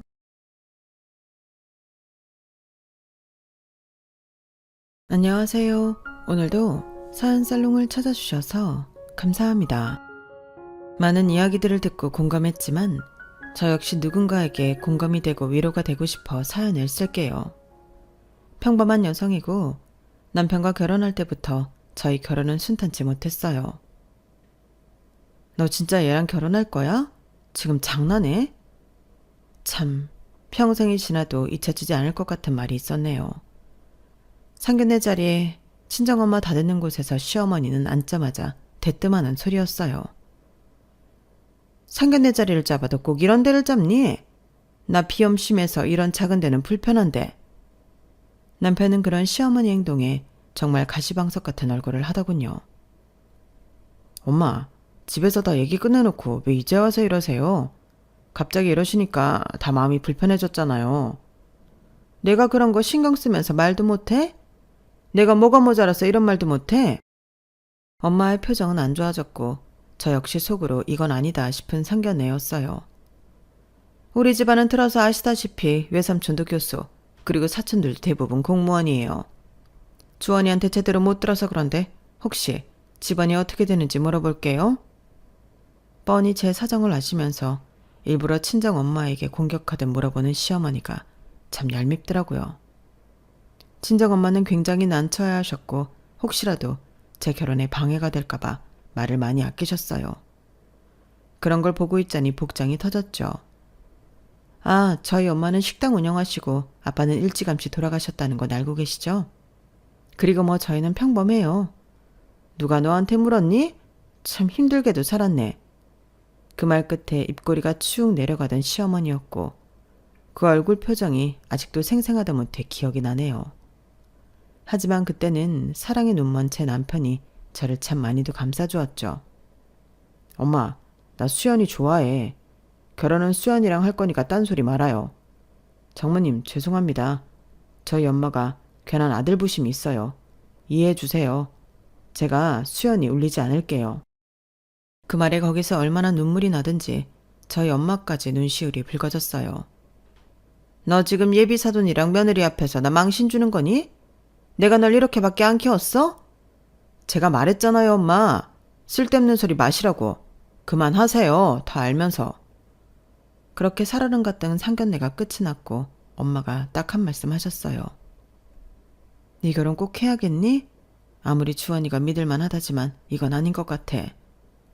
결혼하면 분가할 거고 또 주원씨 집안 정도면 반대할 만하지 뭐. 내가 잘하면 돼. 네가 뭐가 모자라서. 엄마, 인정할 거는 인정해야지. 나 그냥 평범한 중소기업 직장인이야. 그리고 내가 학교 다닐 때 뭐 하나 특출난 거 있었어? 주원씨 진짜 좋은 사람이고 요즘 남자 같지 않아. 그러니까 잘 사는 모습 보여드릴게요. 솔직히 이런 자리에서 우리 편드는 게 어디 쉬워? 나 오늘 주원씨한테 감동 많이 받았거든. 그래, 주원이 그런 모습은 참 놀랍더라. 본인 엄마한테 그렇게 말하기가 쉽지 않은데. 그래도 결혼하면 원래 변하는 게 남자야. 주원씨는 안 그래. 걱정 마, 엄마. 엄마는 네가 아빠 정 모르고 자라서 그냥 화목하고 너 예뻐하는 집에 쉽게 하길 바랬어. 그래서 매일이 행복하고 또 행복하길 바랬다고. 근데 수연아, 엄마가 봐도 이 결혼은 아니야. 네 시어머니 너 그렇게 벼르고 있는데 행복은 하겠어? 나 잘할 수 있어. 그리고 주원씨가 내 편이잖아. 우리 결혼해서 빨리 아이도 가질 거고 자리도 제대로 잡을 거야. 내가 주원씨랑 결혼하지 시어머니랑 결혼하나. 그러니까 엄마 그런 말 말아요. 나 진짜 잘 살게. 우리 믿어줘. 10년을 연애하고 선택한 결혼이었기 때문에 이 남자를 가장 잘한다고 생각했네요. 그러기에 당연히 결혼을 해도 문제될 건 없다고 생각했죠. 시어머니야, 한두 번 그러시다 말겠지라고 생각했고 그저 제 앞날이 꽃이라고 생각했어요. 하지만 저와는 달리 걱정이 많아 보이는 친정엄마였지만 그때는 어떻게 해서든지 제 선택이 맞다고 확신하고 싶었어요. 친정엄마도 제가 하도 좋다고 하니 알겠다며 응원해 주었어요. 꼭 내 선택 후회하지 않겠다고 저 역시 그때는 다짐을 하게 되었네요. 평범한 저와는 달리 남편의 집안은 대부분 교수와 공무원 집안이었어요. 남편이 저를 축사사자 좋다고 하니 겨우 시댁의 허락을 받아냈죠. 하지만 한 달도 안 돼서 신혼집에 전세금이 부족하다고 하더라고요. 우리 둘이 합친 돈으로 부족했어? 그게 내가 갑자기 이것저것 쓰다 보니까 돈이 살짝 모자라더라. 다음 달이 이사인데 그럼 어떡해. 내가 사는 원룸에서 그대로 살 수도 없잖아. 그래서 말인데 잠깐 엄마네 들어갔다 나오는 거 어때? 한 1년만 있으면 내년에는 전셋집 구할 수 있을 것 같은데. 자기도 알다시피 어머님이나 안 좋아하시잖아. 어떻게 매번 얼굴 보면서 지내? 나 자신 없어. 그래도 결혼까지 허락해 주셨잖아. 그리고 이럴 때일수록 자주 부딪혀서 진정한 가족이 되어야지. 안 그래? 엄마도 지내다 보면 네 심성을 알아볼 거야. 근데 갑자기 이러니까 당황스럽긴 하다. 돈이 모아질 때까지 그냥 여기서 지내는 건 어때? 집주인한테 얘기하면 조금 연장해 주실 수도 있을 텐데. 어떻게 원룸에서 살아? 우리 이사할 때까지만 여기 있기로 한 건데. 우리 엄마 그렇게 무서운 분 아니셔. 나 진짜 걱정돼. 지금까지 나한테 단 한 번도 웃어준 적 없으신데 내가 잘 버틸 수 있을까? 엄마가 말을 안 해서 그렇지 막상 네가 살갑게 굴면 마음 금방 여실 뿐이야. 엄마가 생각보다 마음이 어리시거든. 갑작스레 저희가 들어갈 집에 전세금이 부족해서 시댁에 들어가자고 하는 남편이 당황스러웠지만 그때는 따지거나 하지도 않았네요. 그저 좋은 게 좋은 거라고만 생각을 했었고 절 많이 아껴주는 사람이니 나 고생은 안 시키겠지 했어요. 뭐? 주원 씨 웃긴다. 솔직히 그런 건 본인이 미리 알았겠지. 너한테 아무렇지 않게 분가할 거라고 해놓고 이제 와서 시댁에 들어가자고 하면 누가 좋아해? 아, 괜찮아. 뭐 어머님 이렇게 겪어보는 거지 뭐. 사실 어머님이랑 친해질 기회가 없었잖아. 결혼식에서 주원 씨 어머님 보니까 보통이 아니던데 너 버틸 수 있겠어? 오직하면 고부 갈등으로 이혼을 하겠니? 주원 씨가 아마 가운데서 잘할 거야. 상견례 날에도 나를 얼마나 감싸주는지 엄청 감동했다고 들었지? 그건 결혼 전이니까 그렇지. 이제 결혼까지 한 마당에 주원 씨가 그런 걸 신경 안 쓰면 어쩌려고 그래? 아니야, 우리 주원 씨는 내가 잘 알아. 10년을 만났는데 아마 가운데서 굉장히 잘할 거야. 걱정은 고맙다야. 결혼 전 시어머니가 대단하게 반대했다는 걸 친구들도 알았기 때문에 제가 시댁에 들어가게 되었다고 하자 다들 걱정을 하였어요. 그때는 친구들의 걱정이 왜 이렇게 듣기도 싫은지 그냥 제가 하고 싶은 것만 생각했던 것 같네요. 엄마가 그래도 우리 신혼방도 잘 꾸며주셨어. 아마 보면 좋아할 거야. 정말? 괜한 걱정을 한 것 같네. 그래, 한 집에 살면서 정도 붙이고 해야겠어. 처음에는 그래도 같이 살다 보면 좋아질 거라고 착각을 했었어요. 그게 지옥인 줄도 모르고 말이에요. 수연아, 너는 할 줄 아는 게 없니? 이불 언제 빨았어? 집에서 쾌쾌한 냄새 나는 거 몰라? 아, 저번 주에 빨았는데 냄새 나세요? 다시 빨도록 할게요. 넌 코가 없니? 국도 못 끓여, 반찬도 못해, 살림도 못해. 그렇다고 뭐 친정이 대단해. 진짜 마음에 드는 구석이 하나도 없다. 그리고 얼굴은 또 얼마나 죽상인지 너만 보면 아침부터 화가 나. 처음엔 이런 말들이 제가 모자라서 그런 줄 알았네요. 노력하면 인정받을 줄 알았고요. 근데 아무리 해도 칭찬은커녕 매일 구박에 잔소리에 설거지하다가 눈물을 하루에도 몇 번씩 훔친 적도 있었어요. 너 주원이 사업할 때 1원 한 장 보태봤니? 원래 남자가 사업하면 처가에서 미천도 대주고 그러는 거더라. 근데 니네 뭐야? 시집 올 때도 혼수라고 꼴랑 냉장고에 세탁기 TV? 참나. 나 모피 하나 못 받았다고 동생들한테 이해하니까 당장 이혼시키라더라. 나니까 너 봐주고 사는 줄 알아. 요즘 이런 시어머니가 어딨니? 어머님, 제가 뭘 그렇게 잘못했어요? 갑자기 뭐 따지는 거냐? 어머니 눈엔 제가 그렇게 안 익었고 모자란 사람인가요? 아니 그럼 네가 이쁜 애는 아니잖아. 저는요, 어머님께 한 번도 무례하게 군 적 없습니다. 근데 왜 이렇게 저한테 무례하게 구시는지 모르겠네요. 순간 시어머니는 아무 말도 못 하셨어요. 저 가난한 집 딸 맞아요. 그런데 저는 다른 사람 무시는 안 해요. 어머님이 저한테 하신 말들 정말 다 비수가 되어 돌아와요. 내가 그럼 잘난 우리 아들을 도둑 맞았는데 이런 소리도 못해? 솔직히 말해서 니네 엄마 분식집 하는데 뭐 얼마 벌어? 우리 아들 사업 자금이나 대줄 수 있어? 막말로 내가 교수는 아니지만 솔직히 우리 집안 봐라. 너희랑 비교가 돼? 어머님, 누가 보면 어머님이 교수인 줄 알겠어요. 그리고 교수라고 해도 그렇죠. 사람한테 이렇게 인격적으로 모욕을 주는 게 맞는 건가요? 저 한두 번은 참았지만 더 이상은 어머님이 하시는 말씀 일일이 다 못 참겠어서 드리는 말씀입니다. 시어머니가 코웃음치며 말씀하셨어요. 나한테 대드니 지금? 저 사람 대 사람으로 얘기하는 거예요. 너 우리 집에서 나가. 어머님은 저를 그 자리에서 바로 쫓아내셨고 남편이 퇴근하고 와서야 집에 들어갈 수 있었어요. 다시는 이 집안에 발들이면 알아서 해. 아주 지엄마한테 배운 게 이런 거밖에 없지. 어른이 말하는데 따박따박 뭐가 그렇게 잘났다고 대들어. 하여튼 애초에 결혼도 못하게 했어야 했는데 내가 미쳤다고 저런 애를 며느리로 받아들였어. 시어머니 막말이 대문 밖까지 들렸어요. 참다 참은 말들이 저 역시 터지게 되었는데 이 말을 했다고 대놓고 쫓아내는 시어머니를 정말 감당하기 어려웠네요. 하지만 남편을 그때는 너무도 사랑했고 제 결혼에 후회를 하고 싶지 않았기 때문에 그때는 어떻게든 버텼던 것 같아요. 안 들어간다니까. 너까지 왜 이래. 엄마 그냥 하시는 말씀인데 한 귀로 듣고 한 귀로 흘리면 안 돼? 나 이제 사업 시작이라 진짜 바쁘단 말이야. 내가 이런 일까지 신경 써야 해? 딱 1년이라고 했잖아. 그 1년을 못 참아서 이런 분란을 만들어야 되겠냐고. 당신 누구 편 드는 거야? 그럼 내가 어머님한테 맨날 죄송합니다라고 하라는 거야? 그럼 모욕 들으면서? 그게 아니라 그러려니 해달라는 거지. 사실 엄마도 너한테 기대하는 게 많았는데. 기대가 뭔데? 종처럼 일하고 무조건 죄송하다고 하는 거? 엄마는 원래가 보수적이고 옛날 사람이야. 이해해주라 제발. 너무 화가 나고 이해가지 않았지만 어머님이 절 반대했을 때 남편이 앞장서서 저를 보호해준 것들이 생각나더라고요. 그래, 이 사람도 지금 참 힘들겠구나 싶었어요. 내가 이 남자에 대해 모든 걸 다 안다고 생각했고 당연히 내가 선택한 사람이니 나에게 실망을 절대 주지 않을 것 같은 믿음도 있었어요.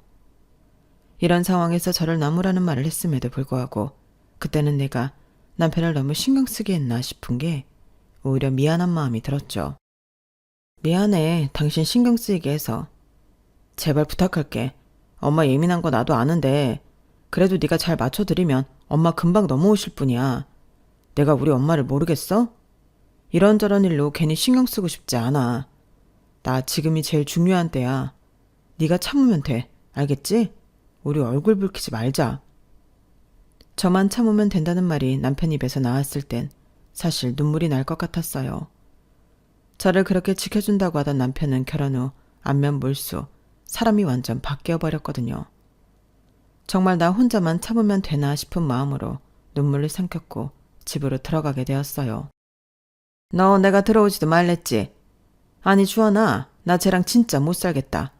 그래도 좋은 마음으로 니네 방도 꾸며주고 했는데 도저히 우리 집안이랑은 급이 안 맞아서 내가 살 수가 없어.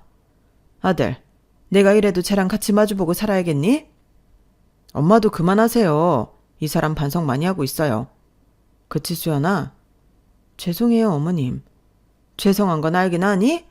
너 내가 그나마 주원이가 이 정도로 나오니까 우리 아들 힘들게 하고 싶지 않아서 받아주는 거야? 알겠어? 솔직히 급 차이가 나니까 내가 얘기한 거지. 달리 얘기해? 그리고 네가 아무리 일을 한다고 하더라도 시집을 왔으면 집안 살림에 더 신경을 써야 할 것 아니야. 그러지도 않을 거면 결혼은 왜 했니? 내가 너까지 모시고 살아야 돼? 내일부터는 아침 일찍 일어나서 밥 한 차놓고 출근해라. 알겠지? 뭐해, 엄마가 말씀하시잖아. 엄마, 이제 수연이가 잘할 거니까 그만하세요. 수연이도 똑똑해서 다 알아들었을 거예요. 똑똑 같은 소리 하고 있다. 너 뭐해? 벙어리야? 얼른 대답하라니까. 차마 알겠다는 말이 목구멍에서 나오지도 않았어요.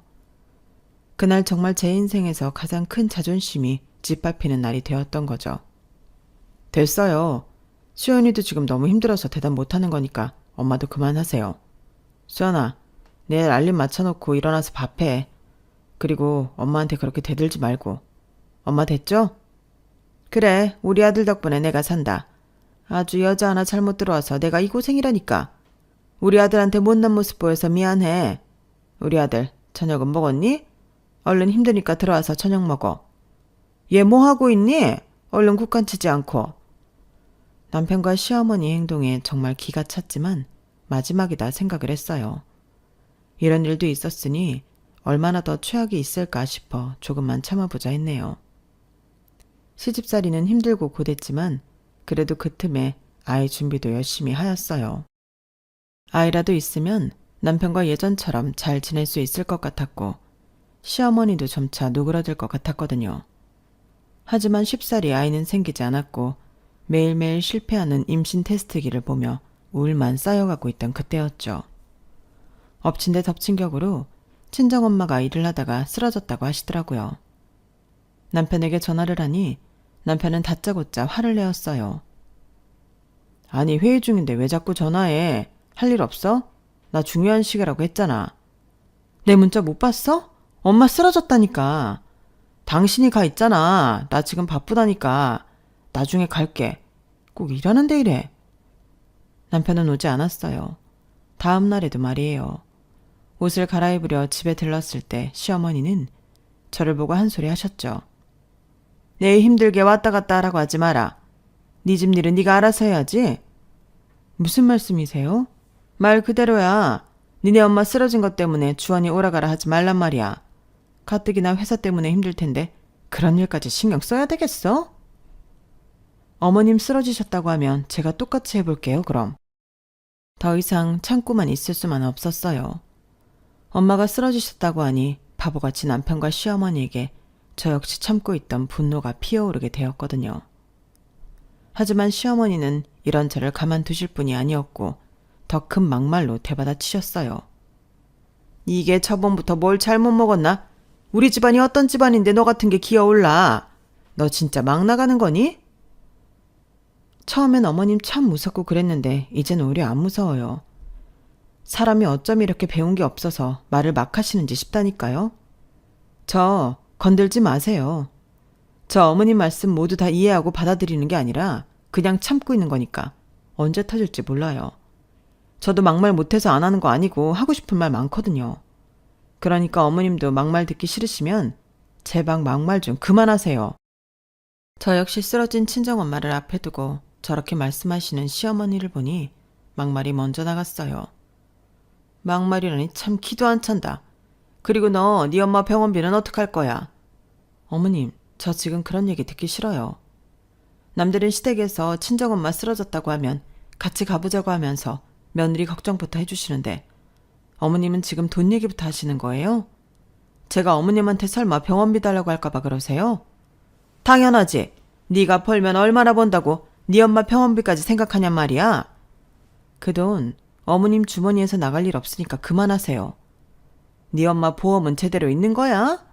아니 네 엄마는 결혼할 때부터 너한테 뭐 보탬 하나 주지도 않더니 결국엔 이렇게 짐이 되는 거야? 정말 한심하다.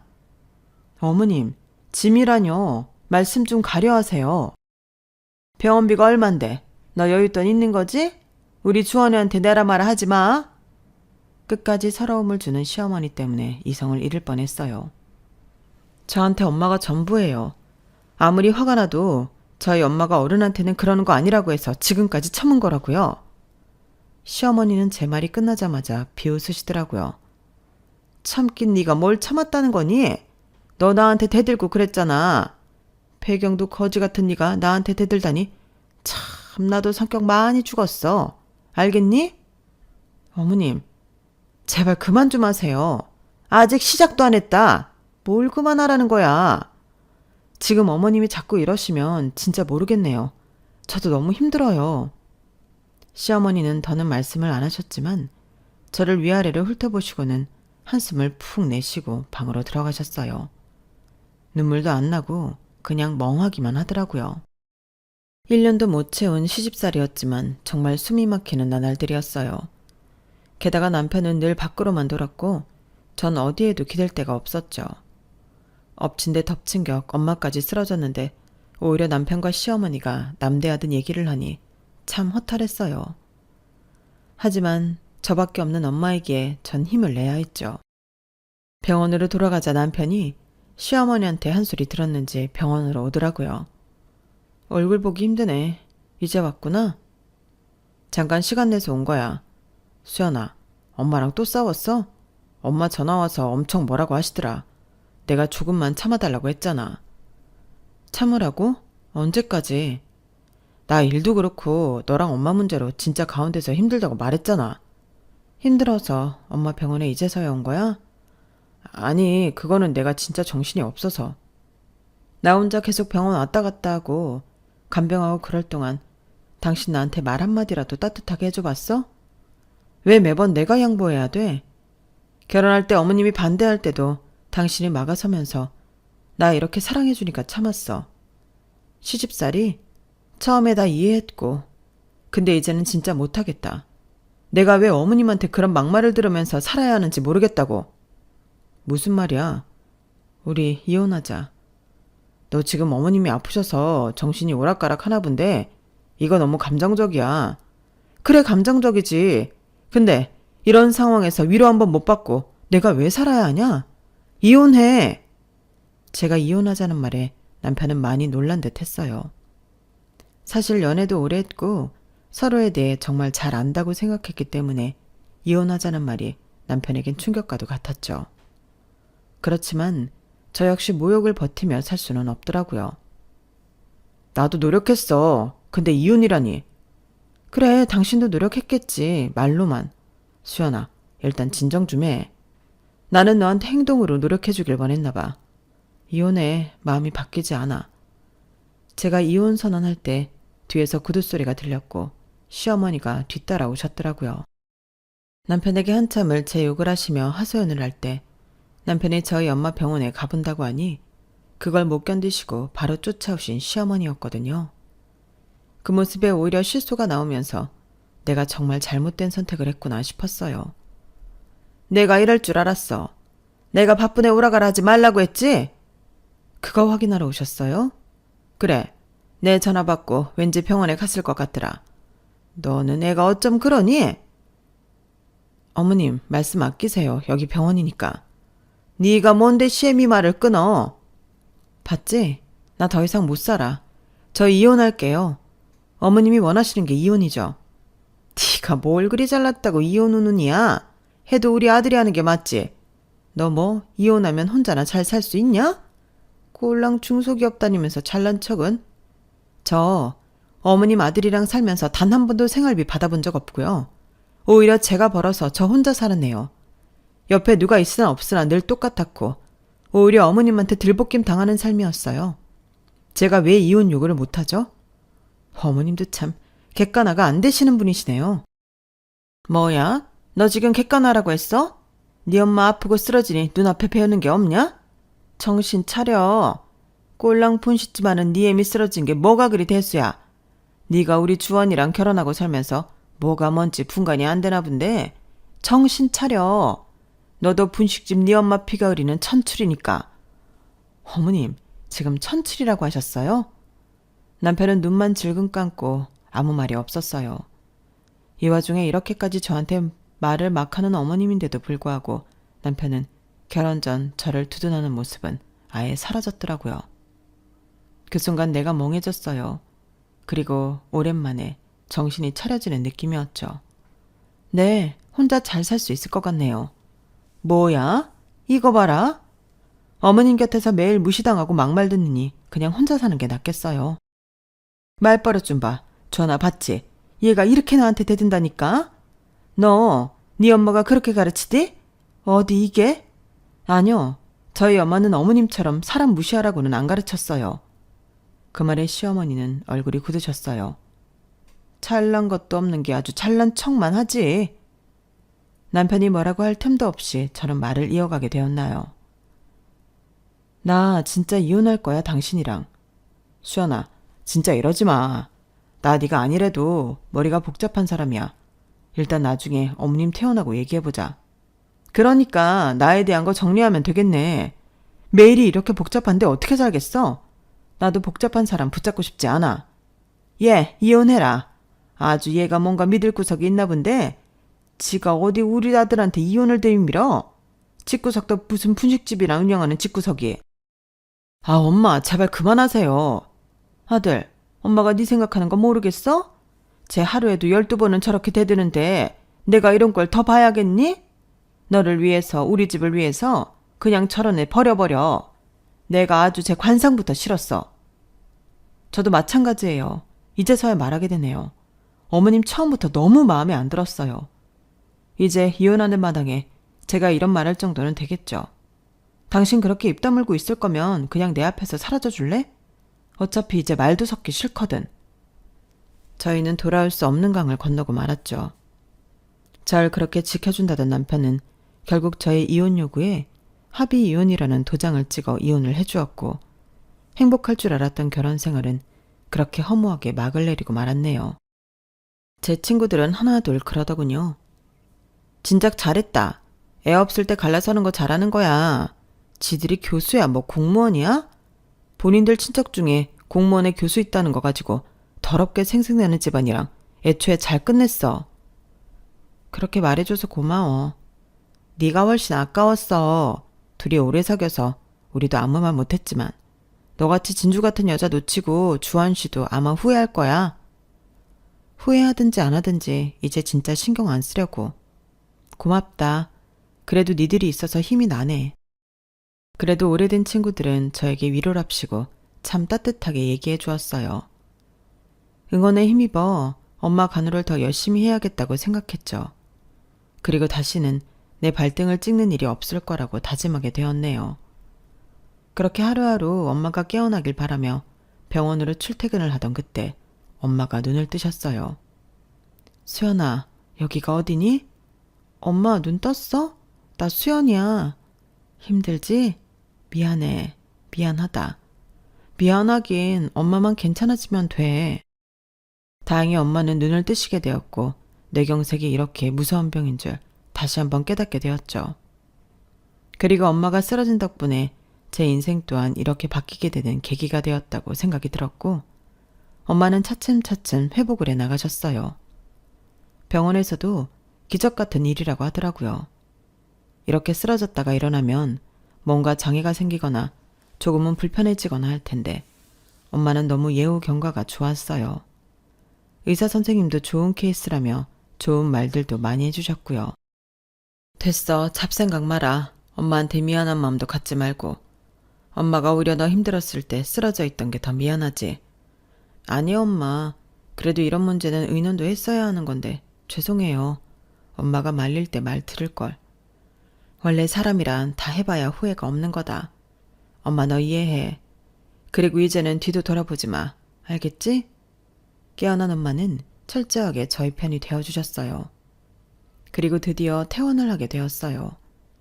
퇴원을 하고 집에 돌아온 엄마는 차츰차츰 건강을 되찾으셨고 저 역시 엄마 옆에서 회사에 휴직계를 쓰고 지냈네요. 얼마나 지났을까? 몸도 마음도 많이 정리가 되었고 옆에서 엄마가 있어서 그런지 굉장히 심적으로도 안정이 되었어요. 아 맞다. 오늘은 은행 좀 가야겠다 수연아. 가게도 그렇고 정리하는데 통장 정리도 하고 은행에서 이것저것 좀 물어봐야겠어. 그래 맞아. 은행 가서 정리할 것들 좀 해야겠네. 가자. 그리고 전 엄마와 함께 은행에 도착하게 되었고 자동문 옆에서 번호표를 뽑아 기다리고 있었네요. 그리고 그때였어요. 귀에 익은, 듣기만 해도 머리가 띵해지는 그 목소리가 들려오더라고요. 하도 노이로제가 걸렸어서 그런지 그 목소리는 단번에 돌아보지 않아도 누군지 알아챌 수 있었어요. 오랜만이었지만 반갑지 않은 얼굴을 보니 저 역시 기분이 많이 잡치더라고요. 그리고 그 사람은 절 보자마자 아는 체를 하더라고요. 어머나, 이게 누구야? 하필 여기서 만난다니? 사돈, 돈 없어서 대출 받으러 오셨나 봐? 고개를 돌리자 전 시어머니가 저를 쳐다보며 말을 걸고 있었어요. 사돈, 아니다. 이제 전사돈이라고 해야 하나? 애들 소식은 들었죠? 그래도 이렇게 나오신 거 보니까 몸은 좀 괜찮아지셨나 보네요. 아니 근데 병원비는 어떻게 냈어요? 우리 주원이한테 들으니까 병원비가 어마어마하다고 하던데 진작 이혼하길 잘했지 뭐. 내가 그 병원비 듣고 기함할 뻔했다니까요. 이혼 안 했으면 우리 아들한테 내달라고 할 거 아니야. 착각이 심하시네요. 딱 봐도 은행에 왜 왔는지 알겠네요. 여기 상담 잘 해줘요. 뭐 대출 소개라도 해줘요? 너무 어이가 없어. 저와 엄마는 전 시어머니가 나불거리는 소리를 쳐다만 보고 있었는데 바로 그때 저를 부르더라고요. 수영 고객님. 은행 안쪽에서 지나가던 지점장이 90도 인사하며 저희를 부르더라고요. 이쪽 안쪽으로 모실게요. VVIP 전용 상담실 준비해놨습니다. 이리 오세요. 아, 네. 그러자 뒤에서 시어머니가 소리치더라고요. 잠깐만요. 거긴 일반 고객이 못 들어가는 곳 아닙니까? 죄송합니다. 이 공간은 VVIP 전용 공간이에요. 초고액거래 고객대상 공간이라서요. 뭐라고요? 초고액거래 대상자? 저는 지점장의 안내를 따라 안쪽으로 걸어가며 엄마 손을 꼭 잡았어요. 그리고 문 앞에서 고개를 돌려 시어머니를 쳐다봤네요. 어머님, 아니 아줌마, 대출은 그쪽에 알아보셔야죠. 저도 듣는 귀가 있어요. 주원씨 사업 힘들다고 소문이 자자해요. 예, 네가 어떻게 VVIP야? 전 시어머니의 말을 가볍게 무시한 뒤 지나쳤어요. 이체 금액이 3억이 넘으셔서 보안 단계 올라갑니다. 바로 도와드릴게요. 직원의 말에 시어머니는 정말 벙찐 표정을 짓더라고요. 엄마, 속이 시원하지 않아? 그렇지. 우리 딸 당한 것만 생각하면 저 여자 반쯤 머리털 다 뽑아놔도 시원치 않아. 엄마도 그런 말을 할 줄 아네. 저흰 그렇게 집에 도착했고 그날 저녁부터 전 남편과 전 시어머니가 번갈아가며 카톡 폭탄을 날리더라고요. VVIP라니 설명 좀 해봐. 가뿐히 무시하였는데 그 위에 남편 카톡이 왔죠. 이혼 후 단 한 번도 연락이 없던 남편이었는데 그날 시어머니를 만나고 나서 뭐라고 들었는지 저에게 연락을 해오는 전 남편이었어요. 똥줄이 탔는지 계속 문자를 하더군요. 참 오래 만났지만 제 전 남편이 이런 사람일 줄은 상상도 하지 못했죠. 나야, 우리 얘기 좀 할 수 있을까? 그 카톡을 다 읽고 전 남편과 전 시어머니를 차단했어요. 하나같이 뻔한 말투, 뻔한 패턴으로 참 어이가 없었네요.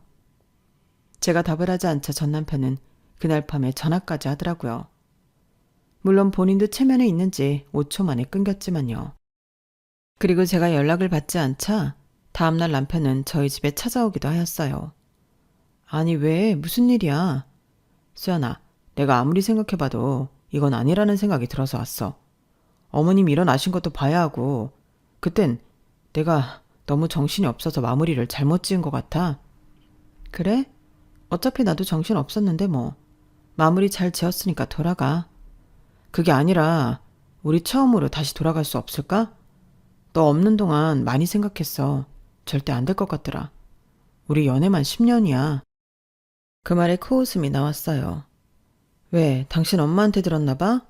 내가 VVIP 대접받는 거 보니까 아까워졌어? 아니야 그런 거. 나 없어서 뭐 안 될 것 같다는 말 하지 마. 네 엄마 있잖아. 나 예전이랑 다른 사람이야. 전 남편은 바로 울 것 같은 표정을 하더라고요. 그래도 얘기 좀 더 해보자. 우리 이혼하기도 전에 사실 끝난 사이지 뭐. 알잖아. 정도 없고 말도 없었던 거. 당신이랑 다시 시작할 이유 없고 감정도 미련도 없어. 그래도 이렇게 끝내는 건 좀. 다 들었어. 우리 10년을 만났는데 주변에 공통지인들이 얼마나 많겠니? 당신 사업 엄청 어렵다고 하더라? 집이고 뭐고 다 담보대출해. 지금 완전 적자라고 너무 힘들어한다고는 들었는데 힘들 때 전 부인이 은행 VVIP라고 하니까 다른 생각이 나나 봐. 그런 거 아니야. 내가 그럴 사람이야? 그냥 어머님한테 마지막 인사도 못했었고 감정적으로 이혼한 것 같아서 그래. 난 정말 심사숙고해서 내린 결정이야. 그러니까 돌아가 줄래? 어차피 당신이 이렇게 나와서 나한테 그 어떤 말을 한다고 해도 난 돌아가지 않을 거거든. 가난한 분식집 딸이 어떻게 이렇게 될 수 있었냐면요. 사실 저한테는 이모가 있었어요. 결혼은 하셨지만 심각한 난임으로 아이가 없었고 그로 인해 저를 본인 딸처럼 예뻐해 주셨죠. 저 역시 어려서 이모를 거의 작은 엄마쯤으로 생각하며 살았고요. 이모, 이게 다 뭐야? 너 결혼 전에 이렇게 무시당하는 거 알았으면 진작 해줬어. 니네 엄마한테 얘기 듣고 우리가 얼마나 화가 났는 줄 알아? 언니도 그렇지. 어떻게 이런 얘기 우리한테 하지도 않아? 넌 우리 자식이나 마찬가지야. 미안해 이모. 그냥 좋은 소리가 아니니까 안 하게 되더라고. 됐어. 우리가 그 안에서 너한테 상속해 놓으려고. 어차피 우리한테 자식이 있니 누가 있니? 네가 우리한테 자식이나 마찬가지인데. 그러니까 너도 하고 싶은 거 하면서 즐기며 살아 이거사. 고맙다 명임아. 네가 우리 딸 살렸어. 내가 너한테 잘할게. 언니 진짜 실망이야. 나 힘들 때 언니가 얼마나 엄마처럼 날 위해줬는데 내가 이런 일을 몰라야 되겠어? 진작에 알았으면 그 여시 같은 옆에 내 깃방맹이를 날렸지. 내가 어떻게 키운 우리 조카인데 지들이 뭔데 하대. 참나 돈 때문에? 지들은 뭐 얼마나 부자라고. 이제 걱정하질 마라. 수연아, 네 인생 하고 싶은 거 다 하면서 살아. 아무한테도 무시당하지 말고. 넌 내 딸이나 다름없어. 아니야. 재산을 이모랑 이모부가 어떻게 모은 건데 나한테 상속을 해. 괜찮아. 우리는 쓸데없다니까. 그리고 이렇게 해주고 싶었고 우리도 이럴 생각이었어. 이게 조금 빨라진 것뿐이야. 이모와 이모부는 그렇게 저에게 본인들의 재산을 제 명의로 돌려주셨어요. 그렇게 저는 하루아침에 가난한 분식집 딸에서 재력가가 된 것이었죠. 네 엄마가 우리한테 잘했어. 그리고 엄마 없이 자란 내가 네 엄마를 엄마처럼 여기고 살았고. 그러니까 하나도 안 아까워.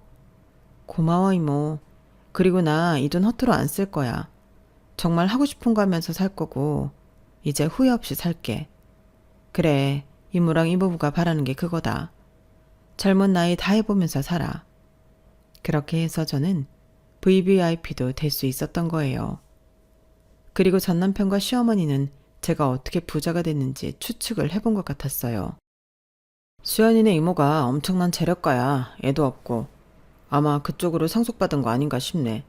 수연이를 거의 자식처럼 생각한 것 같았거든. 뭐? 너 왜 그걸 지금 말해? 걔네 이모가 부자지 우리랑 무슨 상관 있다고 그걸 얘기해. 우리 집안에 교수 공무원 있다고 해서 우리랑 연관 있어요? 말만 그렇게 하는 거지. 그래도 그렇지. 그런 건 말을 해야지. 자식도 없다며. 그럼 그 돈이 누구한테 가겠어? 당연히 수연이지. 넌 어쩜? 내가 걔한테 막말을 그동안 얼마나 한 줄 알아? 어떻게 할 거야? 걔 마음 돌리기 힘들 텐데. 걔가 그 상속 다 받았어 봐라. 그 돈을 너랑 살고 있으면 다 잊게 되는 건데. 그런가?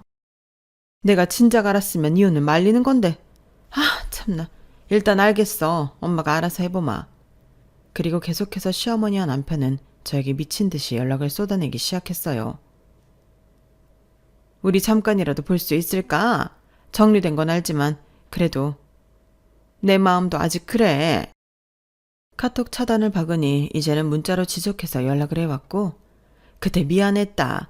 일단 만나서 얘기 좀 해서 풀자. 어? 너랑 우리랑 급이 맞는다고 생각했으면 내가 너한테 그랬겠니? 그 문자를 보면서도 무표정해지더라고요. 돈이 뭔지 참 우습기도 했고요. 지속적으로 연락을 해오던 전 남편과 시어머니는 결국 제가 마음을 돌리지 않자 포기한 듯 했어요. 하지만 지인에게 듣기로는 남편이 시어머니를 그렇게 원망했다고 하더라고요. 이제 어쩔 거야. 수연이 마음 절대 안 돌려. 내가 쟤를 한두 번 겪었는 줄 알아? 쟤 마음 먹으면 끝을 보는 애야. 아니 너 이제 와서 나한테 따지는 거냐? 그때 너도 사업자금 부족하다 어쩐다 하면서 나한테 고름 짰잖아. 그러니까 내가 부자 여자 만나라고 했던 거고. 그래도 시집살이 시킨 건 엄마잖아. 수연이가 엄마 시집살이 아니었으면 집을 나갔겠어? 다 엄마 탓이라고. 너 지금 그걸 엄마 탓하는 거야? 그래. 이제 와서 보니까 단 한 번도 엄마는 날 위해준 적이 없었어. 엄마 체면 세우느라 아내도 잃고 내 인생도 잃었다고. 네가 사업 말아먹어서 돈이 필요해진 걸 왜 내 탓을 해? 그래, 내 탓이라고 하자. 나 엄마랑 엮이고 싶지도 않아. 너 그 뜻 뭐야? 나랑 인연이라도 끊겠다는 거야? 내 인생 망친 엄마랑 인연 끊고 싶어. 내가 다 널 위해서 그런 거지. 날 위해서 이랬어? 그리고 네가 수연이 힘들 때 뭐 위로라도 해줘 봤냐? 내가 아무리 힘들겠어도 서방이 사근사근 했어봐. 걔가 이혼하자고 했겠어? 너 엄마한테 어떻게 이래? 아 그만해요 진짜. 엄마고 뭐고 다 싫어. 내가 누구 때문에 그 재력가 와이프 놓쳤는데 내 인생 엄마가 망친 거나 다름없어. 그러니까 엄마도 이제 나볼 생각 마요. 너 지금 그깟 돈 때문에 널 키워준 엄마한테 이러는 거니? 내가 정말 너 하나 보고 이렇게 살았는데. 힘들 때 단 한 번도 내 편이 되어준 적 없던 남편은 제가 돈을 손에 쥐자마자 본인 엄마 탓이라며 본인 엄마까지 버리더라고요. 그 사람은 그런 사람이었어요. 그리고 제 회사 앞까지 찾아왔죠. 나 이제 엄마랑도 인연 끊었어. 네가 엄마한테 상처 많이 받았다는 거 알아. 우리 엄마한테 받은 상처 다 내가 치유해줄게. 다시 시작해보자. 와, 진짜 가지가지 하는구나. 너 도대체 밑바닥이 어디니?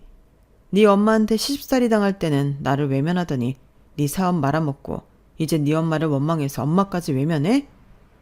아니, 나는 그게 아니라 날 위해서 그랬다는 소리 집어치워. 내가 돈이 없었대도 이랬을까? 너 뒤도 안 돌아보고 나랑 이혼한 사람이야. 참나 역겨워서.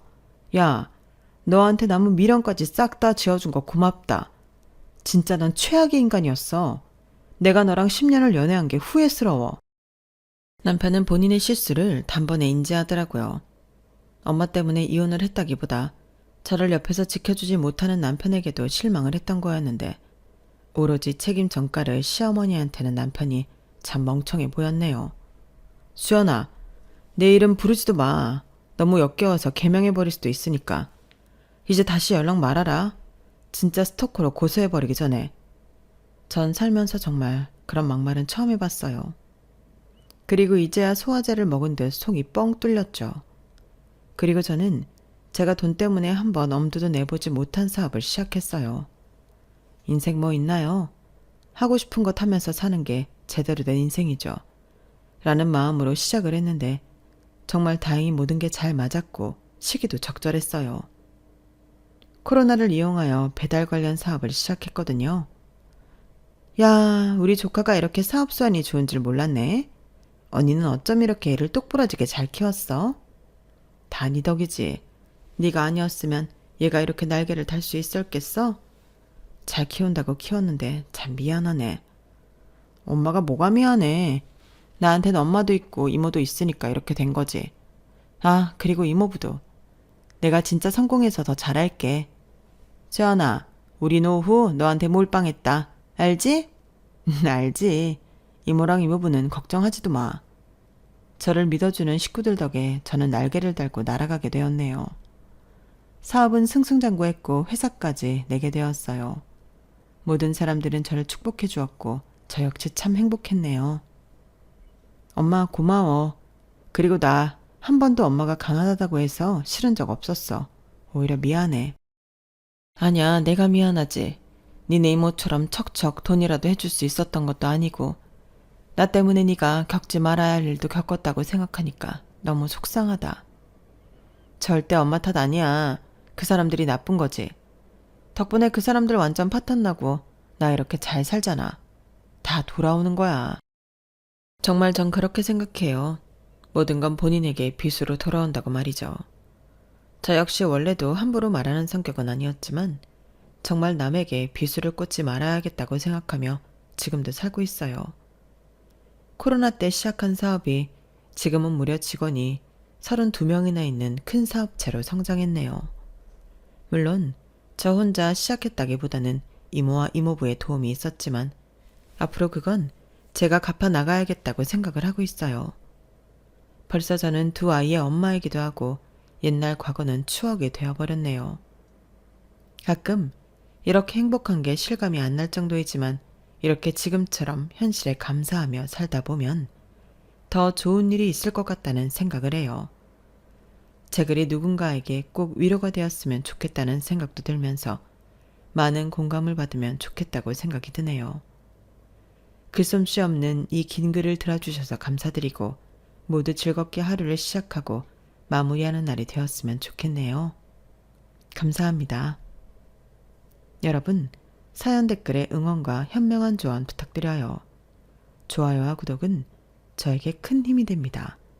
오늘도 좋은 일 가득하세요.